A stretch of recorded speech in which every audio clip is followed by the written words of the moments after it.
સાથીઓ જોહાર, જય ભીમ. હું ભાનુ ચૌહાણ, સમતા સૈનિક દળ રાષ્ટ્રીય ઉપાધ્યક્ષ.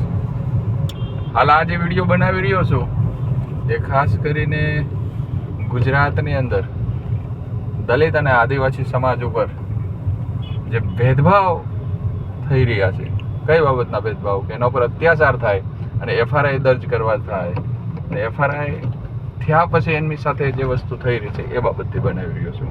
હાલ જે વસ્તુ મને દેખાઈ રહી છે એના પર બોલી રહ્યો છું. વિચાર કરો કે અમરેલી જિલ્લાના આકડીયા ગામે જે ઘટના થોડા દિવસ પહેલા બની હતી, અનુસૂચિત જાતિ સમાજની ખેત સામુદાયિક મંડળીની જે જમીન છે એ જમીન પર ખનન થઈ રહ્યું હતું અને એને લઈ અને અમરેલીના જે સાથી મિત્રો છે એ અને અમરેલીના આગેવાનો જે મંડળી માટે જે ફાઇટ આપી રહ્યા હતા, મંડળીની જમીન માટે જે ફાઇટ આપી રહ્યા હતા કે આ જમીન ઉપરથી ખનન ચોરી ન થવી જોઈએ. ત્યારબાદ તંત્રને સાથે રાખી જે કંઈ ઘટના છે તે લાઈવ ફેસબુકની અંદર જે બતાવી રહ્યા છે, નરેશભાઈ વાળાની જે યુટ્યુબ ચેનલ છે એમનું ફેસબુક લાઈવ ઉપર બતાવી રહ્યા છે, મેં ઘટના જોઈ એના ઉપરથી હું કહી રહ્યો છું કે એમને ત્યાંની જે સામેનું જે ટોળું છે જે ખનન ચોરી કરી રહ્યા છે એ લોકોએ આમના ઉપર હમલો કર્યા પછી એમના માથા ઉપર એટલી મોટી ઈજા થઈ કે એમનું માથું તોડી નાખવામાં આવે છે. 307 જેવી ગંભીર ઘટના થઈ. એ એફઆરઆઈ થયા પછી સામેના લોકોએ પણ ફરિયાદ કરી, ક્રોસ ફરિયાદ કરી, અને એ ક્રોસ ફરિયાદ શું હતી કે અમારી પાસેથી 4000 રૂપિયાની કે આવી કઈ લૂંટ કરી. એટલે હવે પછી મારો ટ્રોફિક ચાલુ થાય છે. અત્યાર સુધી હું ક્યારેય બોલ્યો નહોતો પણ હવે મારો ટ્રોફિક ચાલુ થાય આજથી. વિચાર કરો કે જે વ્યક્તિઓ વાત કરી રહ્યા છે કે અમારી પાસેથી 4000 રૂપિયાની લૂંટ કરી, જો કે એમાં એ તપાસનો વિષય છે.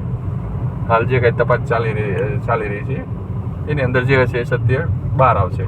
એટલે એ બાબતથી મારે કંઈ બોલવું નથી અને એ લીગલી પ્રોસેસ છે. પણ હવે જે મને જે પ્રશ્નો થઈ રહ્યા છે હું એના વિશે બોલવા જઈ રહ્યો છું કે ખરેખર એ ભાઈએ ચાલો 4000ની ચોરી કરી કે નથી કરી, મેં કીધું ને કે એ લૂંટ થઈ કે નથી થઈ, મને એ તપાસનો વિષય છે.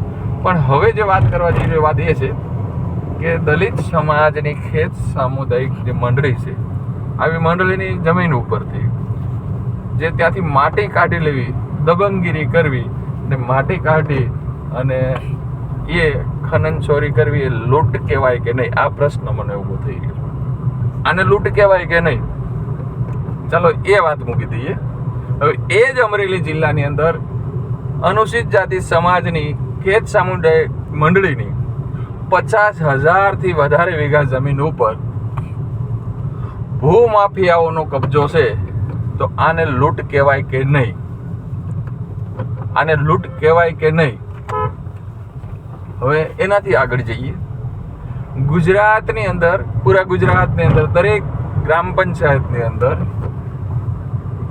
અનુસૂચિત જાતિ અને અનુસૂચિત જનજાતિ સમાજની વિકાસ માટે, યાની કે દલિત અને આદિવાસીઓના વિકાસ માટે એક બજેટ જે ગુજરાત સરકાર દ્વારા જે ફાળવવામાં આવે છે, એ બજેટ અલગ અલગ વિસ્તારોની અંદર જે આપવામાં આવે છે, એના વસ્તીના આધાર ઉપર જે કંઈ મળતું હોય એ બજેટ હું એમના વિસ્તારોની અંદર વપરાય છે ખરું?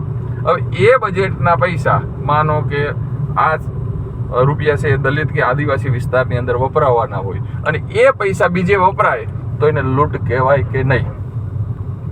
ચલો હવે એનાથી આગળ જઈએ.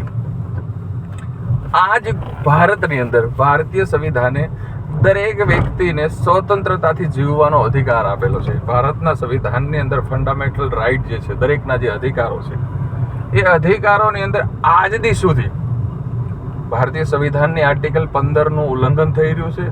હજી પણ ભારતીય સંવિધાનની આર્ટિકલ 17નું ઉલ્લંઘન થઈ રહ્યું છે. 17નું ઉલ્લંઘન એ કે આજે પણ આ દેશની અંદર હજી પણ સુવાસુદ અનટચેબલી હજુ પણ છે. દલિતો, આદિવાસી અને ઓબીસી બધાની સાથે જાતિગત ભેદભાવ થઈ રહ્યો છે. તો એમના અધિકારો જે કાંઈ છે એમને કે આ ભારત દેશની અંદર રહેનાર દરેક વ્યક્તિ છે એ મન ચાહે ત્યાં રહી શકે છે, દરેક રાજ્યોની અંદર વસવાટ કરી શકે છે, દરેક રાજ્યોની અંદર વેપાર કરી શકે છે, દરેક સંગઠન બનાવી શકે છે. તો આ અધિકારો છે એ અધિકારોનો હનન થઈ અને એમના અધિકારો છે એમની સાથે પણ આવી રીતની જે થાય તો આને લૂંટ કહેવાય કે નહીં? આવા પ્રશ્નો મને થઈ રહ્યા છે. આવું તો ઘણું ખરું આ ગુજરાત અને ભારતની અંદર ચાલી રહ્યું છે. તો અમરેલી તો એક સામાન્ય બાબત છે. મેં ખેત સામુદાયિક મંડળીની જે વાત કરી એવી ટ્રાઇબલ ઇલાકાની અંદર પૂરા ટ્રાઇબલમાં આદિવાસીઓની જમીનો ઉપર શું થઈ રહ્યું છે, આદિવાસીઓના પરિવાર સાથે શું થઈ રહ્યું છે, એ ખૂબ સારી રીતે અમે અને અમારા જેવા અનેક કાર્યકર્તાઓ જે કામ કરી રહ્યા છે એ જાણી રહ્યું છે. તો ક્યાંક ને ક્યાંક ખરેખર ખૂબ મોટું દલિત અને આદિવાસી સાથે ભેદભાવ આ દેશની અંદર થઈ રહ્યો છે. તો આ જે ભેદભાવ થઈ રહ્યો છે આને લૂંટ કહેવાય કે કેમ? આ મારો પ્રશ્ન હું હાલ ગુજરાતના જે જાગૃત નાગરિકો અને દલિત આદિવાસી એક્ટિવિસ્ટો છે એમને પણ કરી રહ્યો છું, અને સાથે સાથે જે આ લૂંટ કરી રહ્યા છે એમને પણ કરી રહ્યો છું. તો આ બાબતે ખરેખર તર્ક કરી અને વિચાર કરજો કે આપણે કેવી જગ્યાએ વસવાટ કરી રહ્યા છે ને કેવું જીવી રહ્યા છીએ. ખરેખર જે સાચી લૂંટ થઈ રહી છે એ તો કોઈને દેખાતી નથી, અને કામ કરનાર વ્યક્તિઓ છે આવી રીતે દલિત અને આદિવાસી સમાજના વ્યક્તિઓને સાચી રીતે ફરિયાદ કરવા જાય તો એમને લૂંટ દેખાઈ રહી છે કે તો આ લૂંટ ખરેખર આ લૂંટ કહેવાય કે નહીં? આટલું આપને હું કહી રહ્યો છું. જય ભીમ, જય જોહાર.